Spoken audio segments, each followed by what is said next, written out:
Ayuntamiento de Valencia está impulsando la transformación digital de forma muy decidida.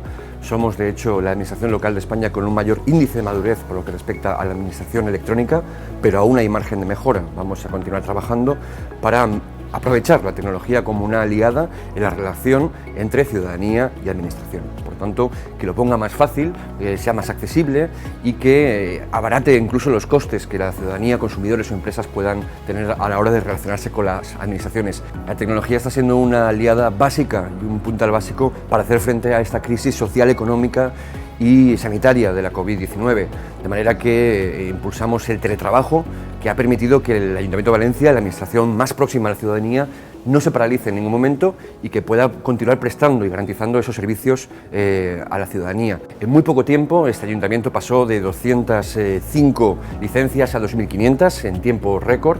Esto supuso un gran reto. De hecho, el Ayuntamiento de Valencia es uno de los primeros que ha generado un marco, que ha acordado un marco con los propios trabajadores y trabajadoras para implementar el teletrabajo como una modalidad más de las que puedan disfrutar.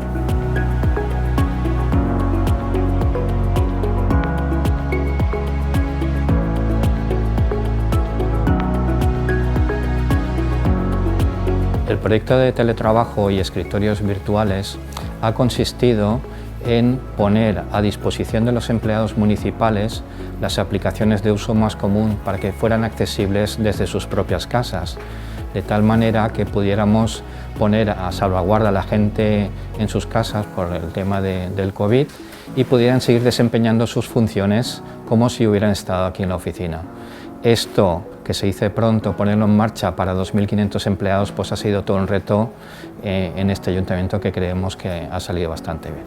El proceso de solicitud, o más bien de relación de la ciudadanía con el ayuntamiento, antes de la pandemia, podemos decir que estaba alrededor de un 20% de las solicitudes se presentaban por la sede electrónica. Con la pandemia esto ha aumentado considerablemente, hasta un 90%.